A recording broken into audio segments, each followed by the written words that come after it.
I'm Nick Westergaard, and this is On Brand, helping you tell your story. How do you go from producing Dirty Dancing to building the global Mortal Kombat franchise? Today's guest, Larry Kasanoff, is a legendary producer and has raised over $1 billion by embracing what others call a little bit crazy. He has shaped the entertainment landscape by constantly fighting the current of mediocrity. Today, we're breaking down how to lead through massive industry shifts and build brands that stand the test of time. My interview with Larry Kasanoff is coming right up, but first... Larry Kasanoff, welcome to On Brand. Thank you. It's great to be here. So you've built franchises that span movies, video games, theme parks, and music. When you're looking at a new property, how do you know it has the foundational elements to become something that is really an enduring global brand rather than a short-term hit? I think you have to do two things. This is what we do. First, we look creatively. Do we love it creatively? Can it work creatively across all media? Is it going to be fun? Are we going to be happy talking about this in 10 years and so forth? And if that's a yes, if that's a no, we stop. If that's a yes, we put that aside and we simply look at it completely financially and economically, completely as a business model. So forget about the fact that we love it. Will our audience love it? Will it work? Can we sustain it? What's the business plan? In some cases, we write a 5 or 10 year business plan for the project and see if it pans out. And if they're both yeses, then we enthusiastically and aggressively hang on, never let go, and go for it. I love that. That question, are people still going to be talking about this? It was an easy one for me to nod along with and say, yep, that's great. But it's one of those two that I wonder, you have clearly, as evidenced by your career, exceptional instincts.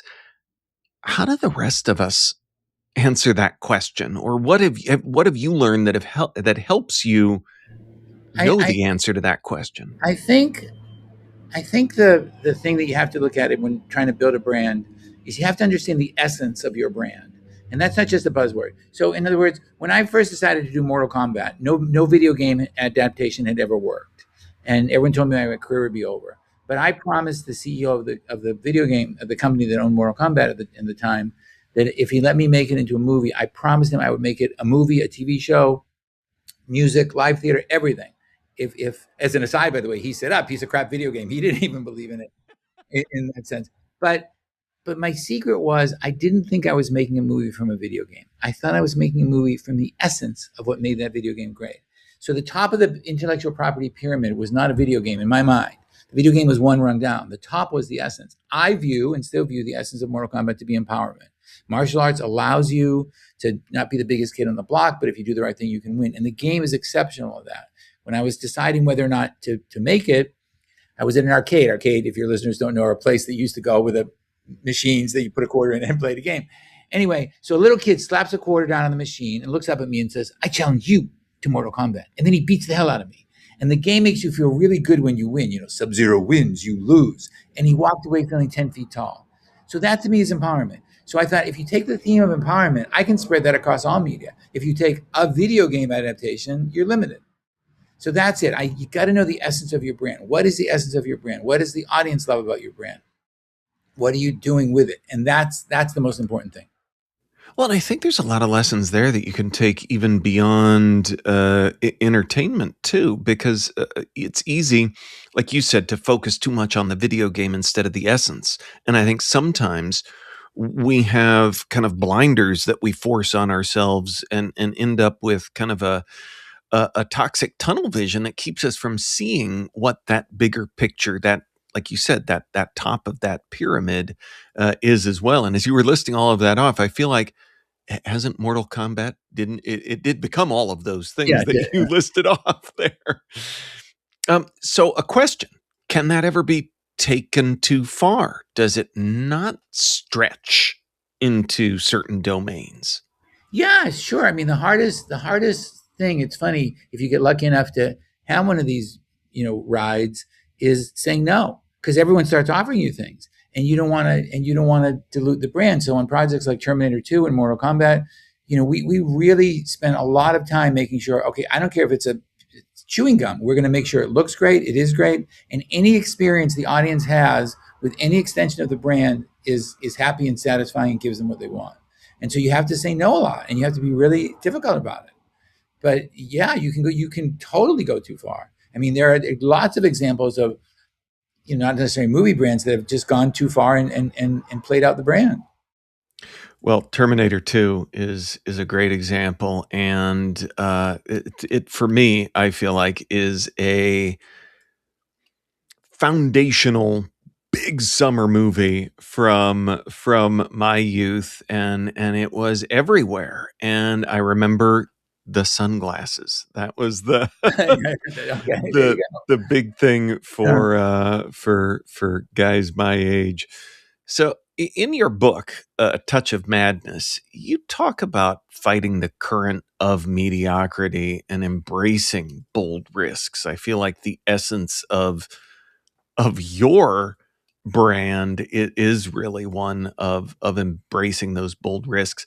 How do you lead a team or a studio through that kind of creative madness without losing operational focus?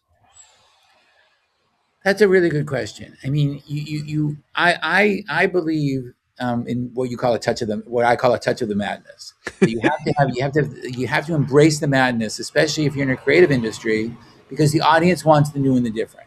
Like you said, the current of the river of life will always pull you towards the middle, and it'll pull you towards mediocrity. That's okay, but if you want to be great, it's not okay, because other brands that are constantly growing and changing and swimming against that current will be innovative and will eclipse you. So you have to embrace the madness. And how do you do that with your team and other teams? Yeah, it's hard. I mean, you have to you have to try and there's a few things. First of all, you have to understand the idea of what the essence of the brand is, and you have to try and explain that to people so they all get it in a very simple way. Literally 2 seconds before you we got on, I sent a note to a team I have in Africa about a project we're looking at doing in Africa with that exact same thing, saying in one page, saying this is the essence of this project. Now this is what we have to understand that we're doing if we do this, and it's a big project. So you have to do that. I think you have to try and let your staff exist in a state of play. I think play is very, very, very important. I mean, studies have shown you're more creative when you have play, and I don't mean play. You screw off and do nothing. I'm sure as everyone is playing in the World Cup, they're playing a game, but they're still taking it seriously. So I think the best way to do it is to try and embrace play and do different things and go a little crazy. And when was the last time, whoever's listening, you took your staff out for frozen yogurt on a Friday afternoon? Do it. Do stuff that's a little crazy because it works. But yeah, it is a little scary. One of the things, I have three tenets of this, create the essence, ask, and play. So ask means once you decide, okay, I'm going to make Mortal Kombat, you have to be willing to ask anybody in the world, anywhere, anything that will help you advance your brand. Anything. And that's very hard for people to grasp. We made an animated movie a few years ago with Cher called Bobbleheads, big bobbling heads for Universal. And we used Cher's likeness. We wanted her likeness, not just her voice. And when we went to her, everyone said, "You're crazy. It'll never work." We get that a lot because Cher's never done an animated movie, but she did ours, and she was great. When it came up, People Magazine interviewed her and said, "Cher, you've never done an animated movie before. Why did you say yes to this one?" And she said, "I've never done an animated movie before because no one ever asked me before." And so if you think that, you can imagine Cher, one of the most famous, talented women on earth, is sitting there, no one's asked her in your own life who's ever listening to this, what if you not asked because you thought, oh well, everyone must ask them all the time. I don't care whether, and so my suggestion to you to put your toe in the water, because you got to just start, is who in the world do you want to call and ask a question to? I mean something serious about something you're doing, and not call Warren Buffett and ask him if he brushed his teeth this morning, but ask him something else, and call him. Maybe it's Uncle Phil because he didn't come to Thanksgiving. Call him. You can do it. I challenge you by Friday, which is depending when you air this, a few days away. By Friday, ask someone. Ask in advance of your project that you're now holding on to with a mad zeal, because that's the other thing too. You have to have a mad zeal to it. You have to believe in it no matter what. And so you have to foster staff and that allows that wants to do that and allows you to do that. And the hardest part of that equation is the persevere. Excuse me, is the perseverance. It's sometimes hard for people to hang on over time. Everything doesn't happen in a day sometimes. So create, ask, play. Create, ask, play. I love the system. The title makes me smile, and I almost feel like is that something? Is there a story behind that? Did someone refer to you having a touch of the madness? So I wanted to be a movie producer since I was a little kid. And I got very lucky, and out of grad school, I got an amazing job as head of production acquisitions and co-production for an independent studio called Westergaard. This was in the mid 80s when home video was taking off. So home video was the first of three content gold rushes we've had in our lifetime. So content gold rush meaning there were no home video stores, and then one day there were thousands of them, and they needed movies. It's like what's happening with streaming today. A few years ago, there's no streaming, they needed movies. So my job out of college was to make 80 movies a year, 80. Most studios today make 12. Buy them, make them, co-produce them. We don't care. Don't lose money. And so we made rom-coms and low-budget action movies with kind of B-level stars and horror movies, and it was all going well. And then one day I got a script called Platoon. And if you don't know Platoon, it's a serious movie about the Vietnam War and the effects it had on the kids who went to it. The tagline of the movie is "The first casualty of war is innocent." It was a brilliant script. We had worked with the director Oliver Stone on a prior movie called Salvador, which I thought was brilliant. But the movie was a serious movie. It wasn't a genre movie. The people in it became stars, but they weren't per se big movie stars at the time. Oliver's prior movies were great, but they didn't do a lot of business. And my boss, who was the chairman of the company, said, "You're crazy. We don't make this kind of thing. This isn't what we do." And I fought. And he said, "Look, you're head of production now. You can decide, but there's always a but. If it fails, you're fired. What are you going to do?" And so I thought, well, I didn't get into the movie business to play it safe, so I greenlit Platoon. When I first saw it, I'm the only person in history to giggle their way through a screening of Platoon. Not because it wasn't great, because it was so great. I thought, oh my God, I'm not getting fired. I'm not getting fired. Because they fired people left and right. I mean, it worked. And in fact, it was so great, it won Best Picture at the Academy Awards that year. A few months later, I ran into the director at a bar in New York, and he bought me a drink, and he said, kid, I always liked you. You have a touch of the madness. And I thought, a touch of the madness? It's a little crazy. Is he calling me crazy? Am I crazy? And I thought, well, my boss, Austin, had a touch of the madness by letting a 25-year-old kid run an 80-picture film slate with no prior experience. Oliver had a touch of the madness by creating a movie that was so genius that no one had ever thought of it or being willing to do it before. And I had a touch of the madness by betting the biggest job and the best job in the world right out of school on one movie. But that's when it occurred to me that that's what you need. And everything I just said about swimming against mediocrity and innovation is from that. And I still to this, so that's how I got that expression, and that's how I keep it. And that's it's been around. If you look in history, it's been around for a long, long time. But that's my touch point. And I still run my business that way today. I look at everything and I think, is there a touch of the madness here? Does this actor that I'm going to give a shot of, do they have a touch of the madness when I look in their eyes? It's my touch point. On Brand will be right back after this.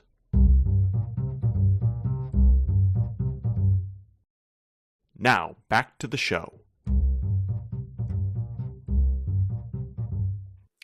You talked about some of the gold rushes and video stores, streaming.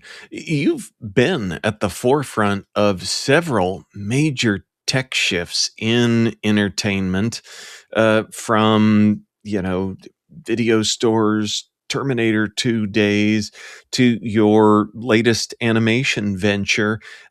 How do you balance emerging tools like, it's a podcast, so I'm going to ask about AI because that's what we're all contractually bound to do now. But how do you balance emerging tools like AI with the core human elements of powerful storytelling? I think it's really easy. If you use all this technology, and I have been fortunate, I was, Terminator 2 was the first movie to extensively use visual effects or morphing, Yeah. And we made the first 3D Steadicam or moving a shot on a Star Trek theme park ride, and we've done a lot of it. And if you're using it because it helps you tell your story, fantastic. Once you decide I'm going to tell a story, I remember, ask anybody anything. Whatever I can do to help me make that story better is great. And AI in that context, to me as a movie producer, is fantastic.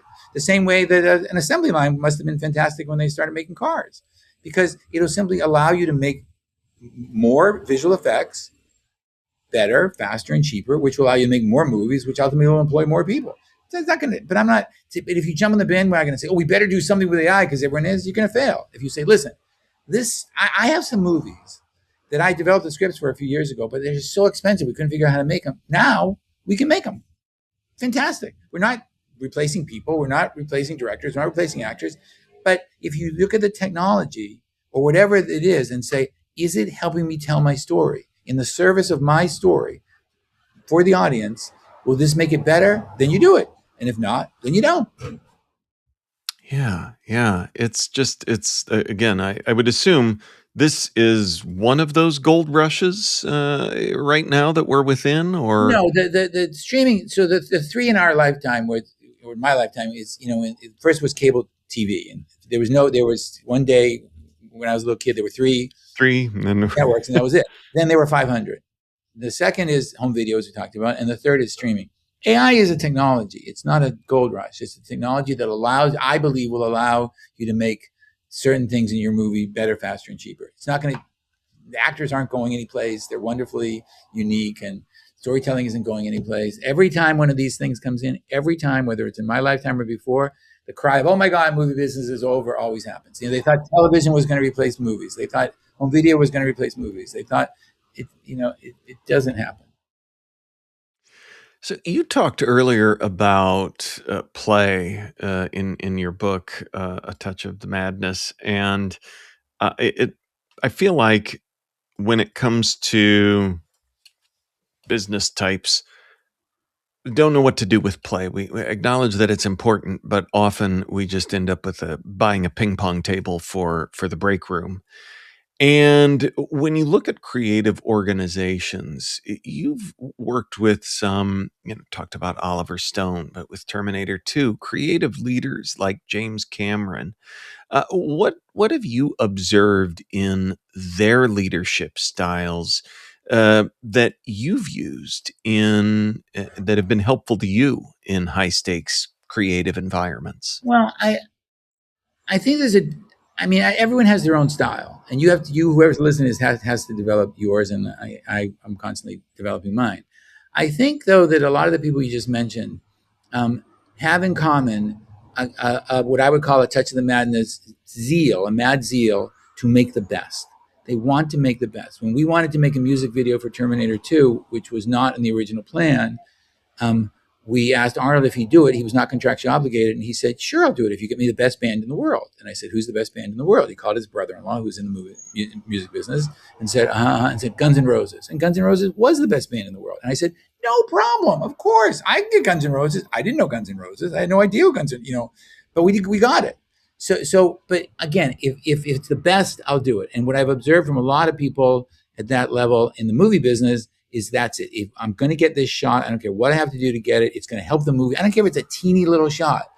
Or the huge money shot in the movie. I'm going to get the best. So I think that's what's important, because that there is a madness to that. Here's what we got to do. We're going to get this shot, and it sounds impossible, but we're going to do it. And that's it. You gotta really be committed to making it the best you possibly can. Because again, we work for our audience, and our audience has a lot to choose from, and it's their time and it's their money. And if it's the best, they'll know it.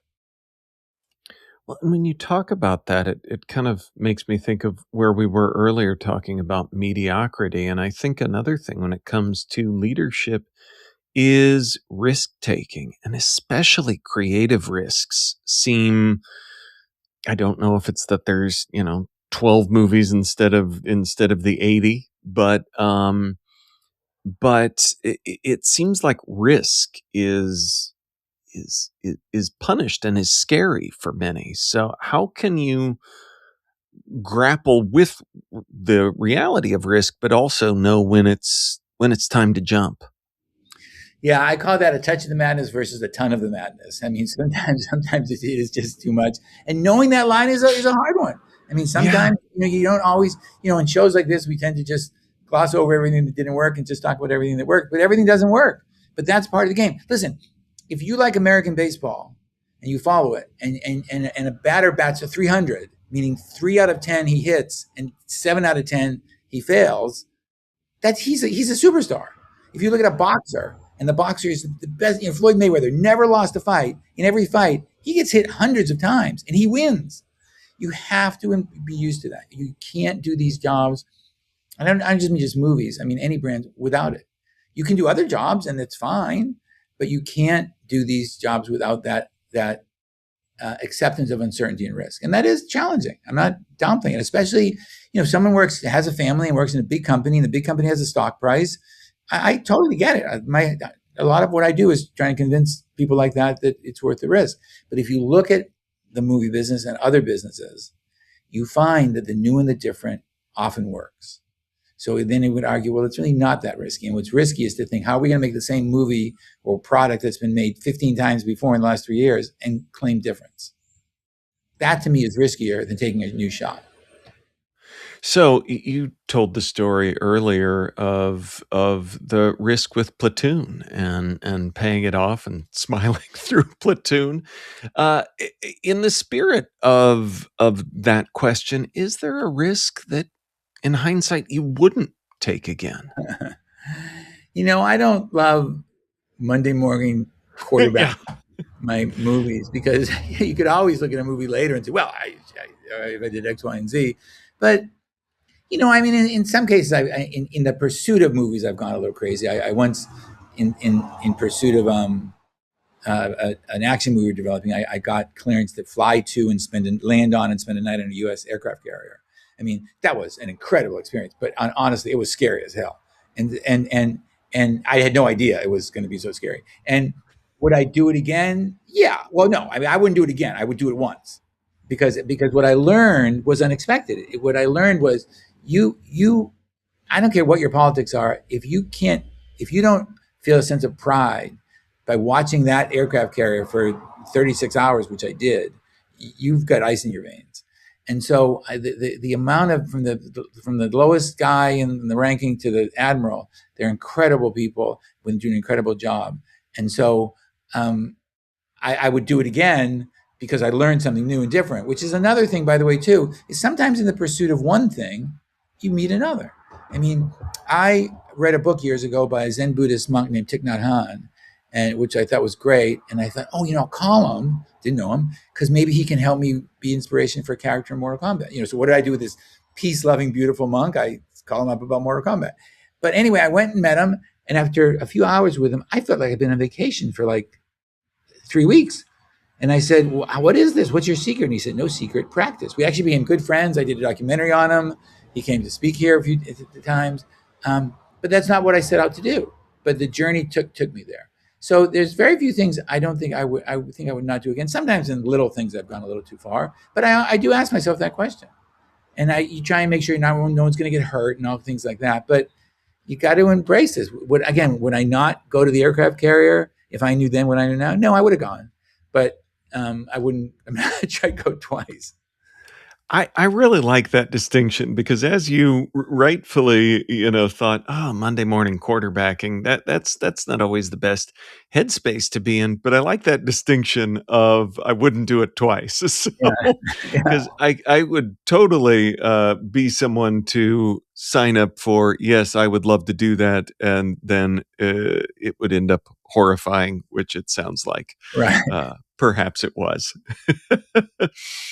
So in your years in the business, through all the gold rushes, story's been at the heart of everything, and it's at the heart of this show too. Has your definition of storytelling, what makes a good story, changed in your decades of experience? Nope. I don't think our storytelling has changed in 10,000 years. I think people want to be safe. I think people want to be in love. I think people want to find treasure and get rich. I think people want to have adventures that they can't have. So the story around the campfire. I sometimes think my great ancestor Grog Kasanoff, who ran from